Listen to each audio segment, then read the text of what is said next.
I don't remember what happened next, not exactly. A fire started. It didn't roar to life, it ballooned. From the far end of the tunnel, rolling orange, flickering shapes. But what made everyone scream wasn't the fire itself. It was the face in it. I remember exactly how horrified I was.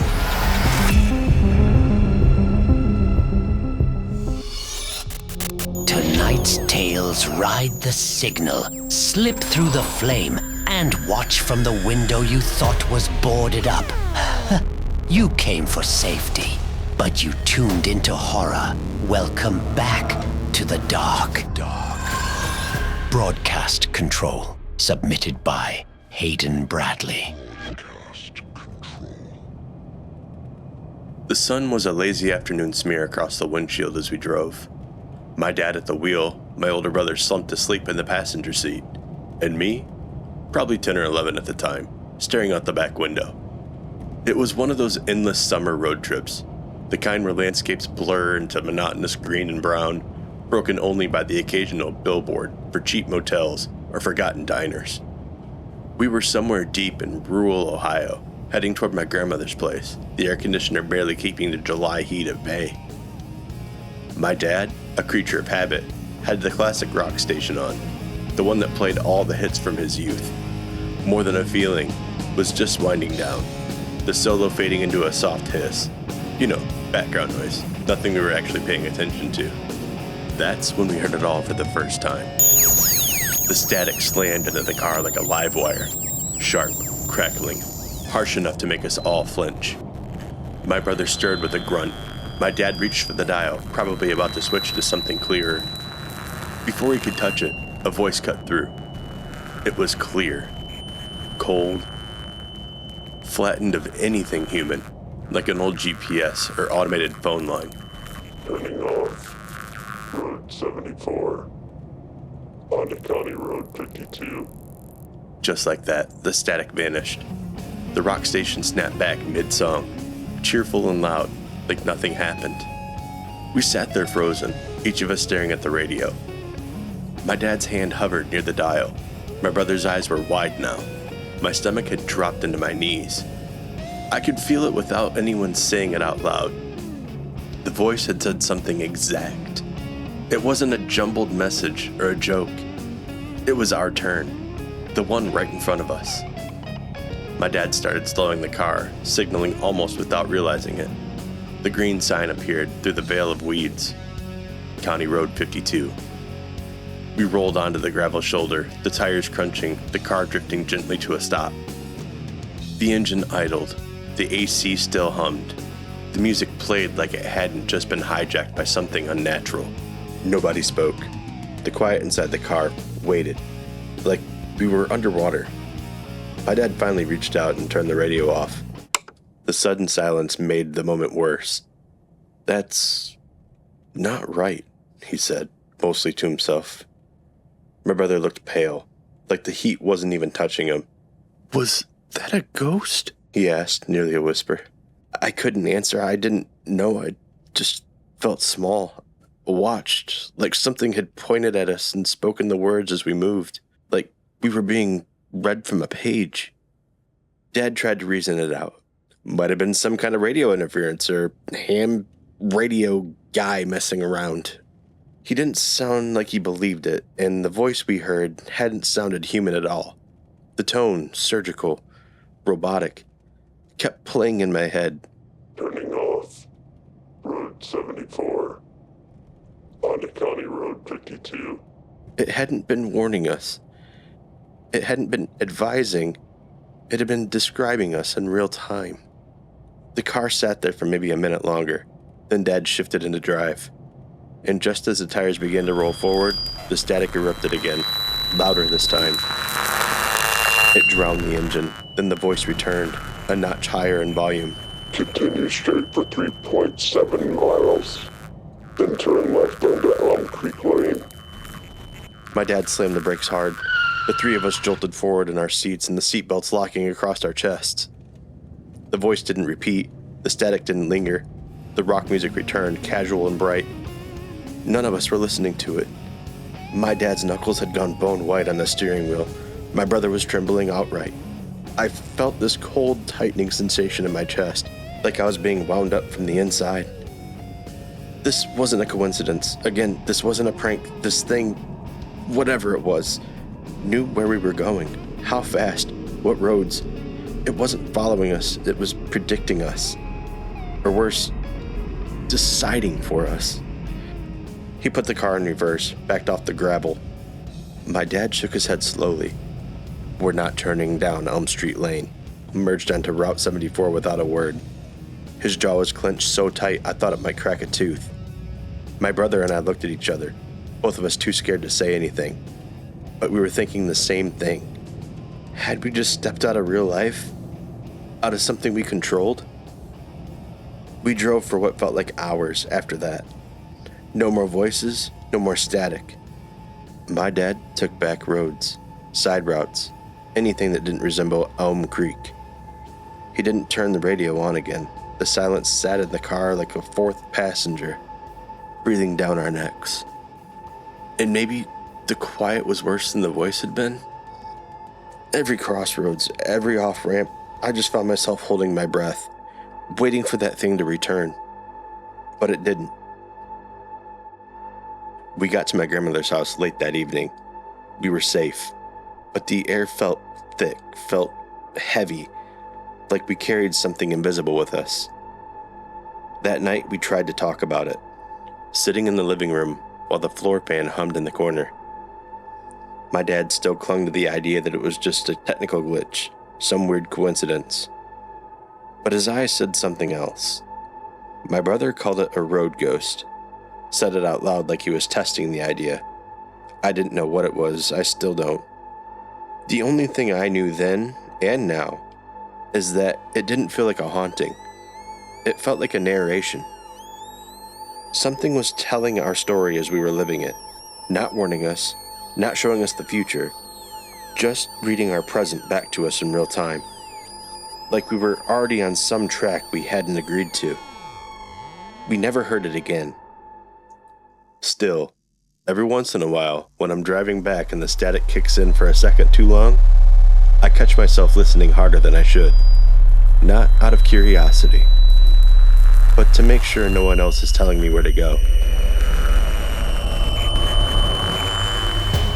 If you're enjoying, like, comment, subscribe, share. 82% of our listeners still haven't subscribed, and the darkness doesn't wait. It costs you nothing. Flames Danced.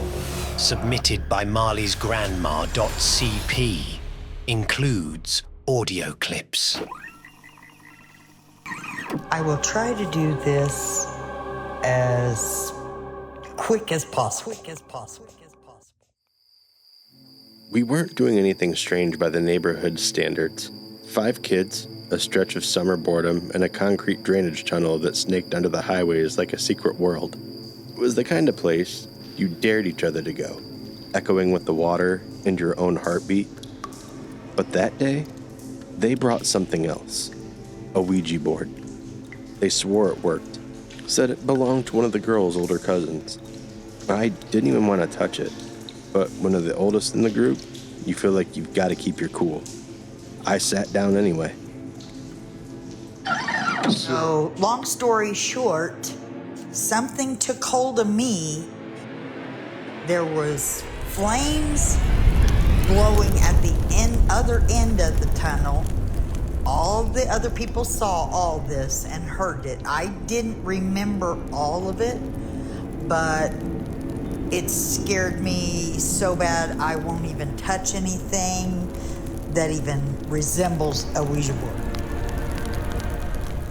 The air was wet and cold. I remember the letters on the board didn't feel like wood. It felt like something breathing. Then it got dark. Not nighttime dark, something else. Like the tunnel wasn't a tunnel anymore. It was a mouth. I don't remember what happened next, not exactly. The fire started. It didn't roar to life, it ballooned. From the far end of the tunnel, rolling orange, flickering shapes. But what made everyone scream wasn't the fire itself. It was the face in it. I remember exactly how horrified I was when I came to and seeing one of the girls' grandpa's face, because that's who we were trying to connect with, but his face was in the flames at the other end of the tunnel. So scary, so scary. And his whole face, I mean, it filled like the whole end of the tunnel. And those tunnels underneath that are like 6 foot tall, I think, something like that. Seemed a lot bigger then. It was, I still get chills thinking about it and remembering it. But it's funny that I don't remember what I said. I don't remember what I did. The girls all said that I was talking craziness. I don't really actually remember what they told me I said. I'm going to have to talk to my sister and see if she remembers. She might not, though. She's not very happy about that situation. I don't think I've ever been more terrified in my life, ever. And I've been through a lot. I'm pretty old, so I've been through a lot.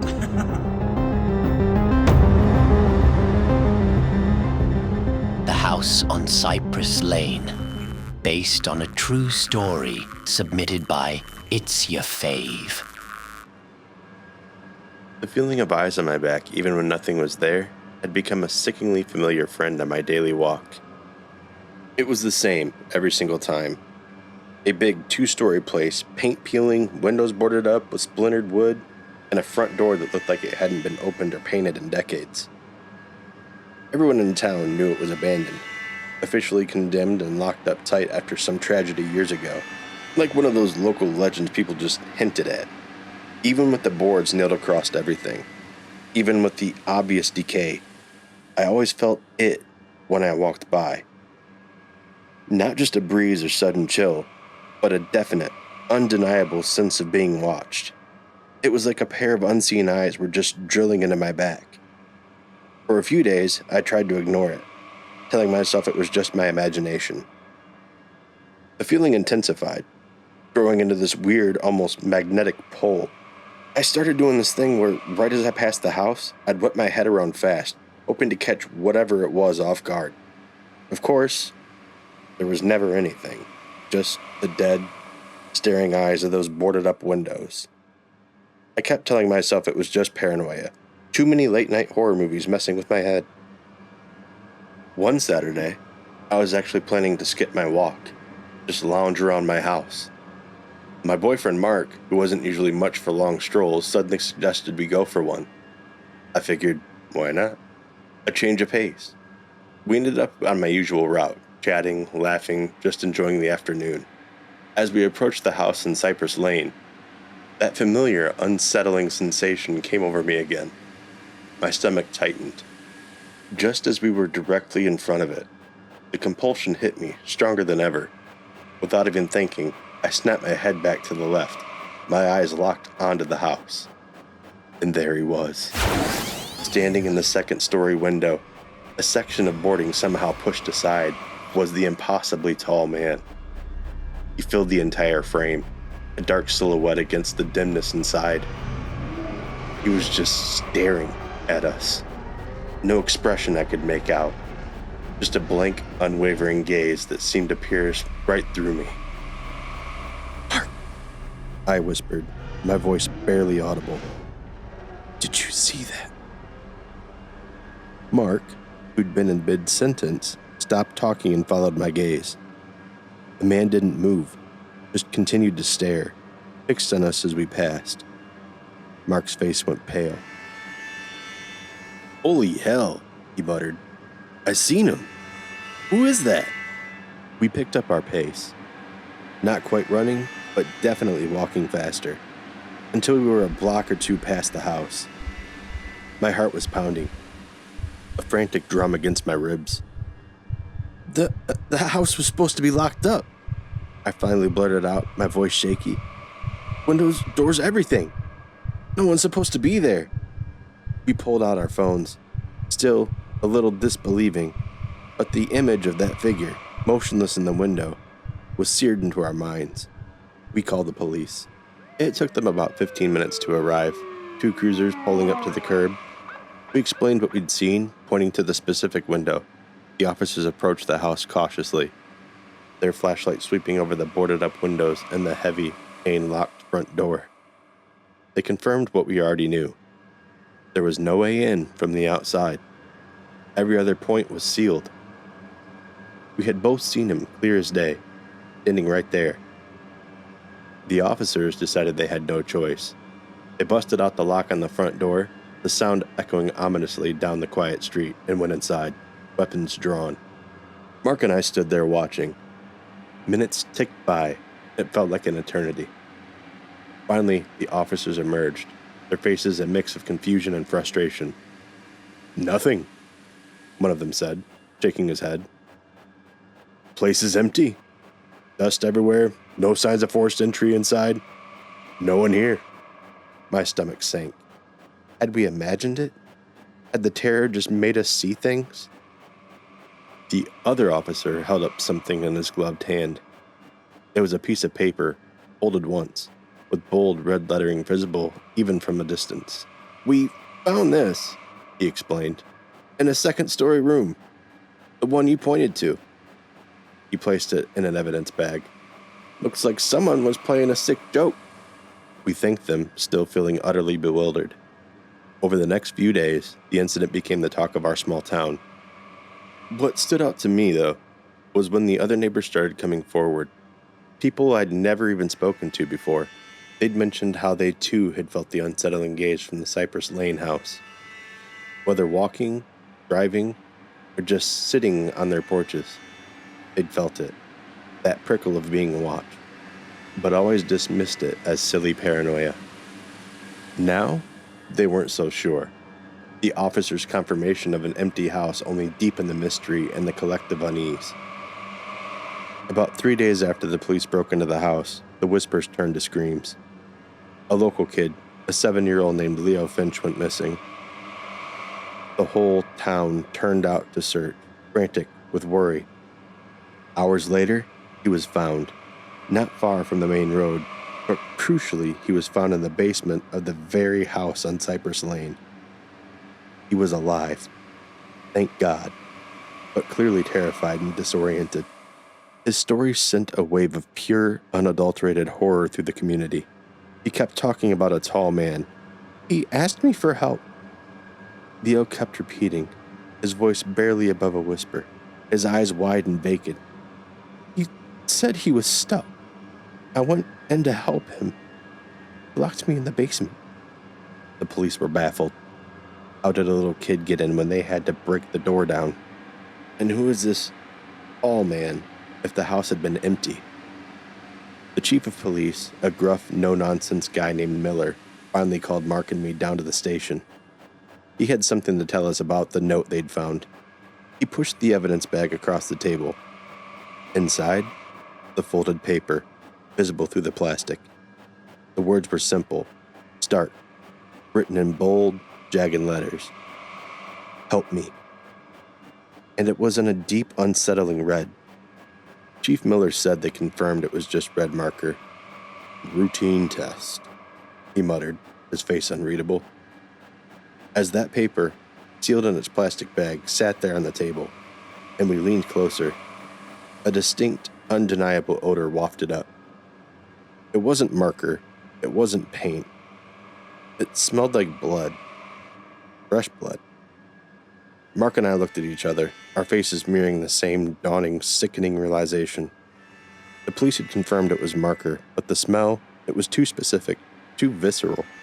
The chief just stared at us, silent, his gaze intense. He didn't offer any more explanations, just told us that they were investigating further. The house on Cypress Lane was sealed up again, more heavily this time, with new locks and extra boards. No one walks on that side of the street anymore, and every now and then, when the wind blows just right, you can almost swear you can still smell it. The metallic, sickeningly sweet scent. And maybe, just maybe, you can still feel the eyes watching you, waiting.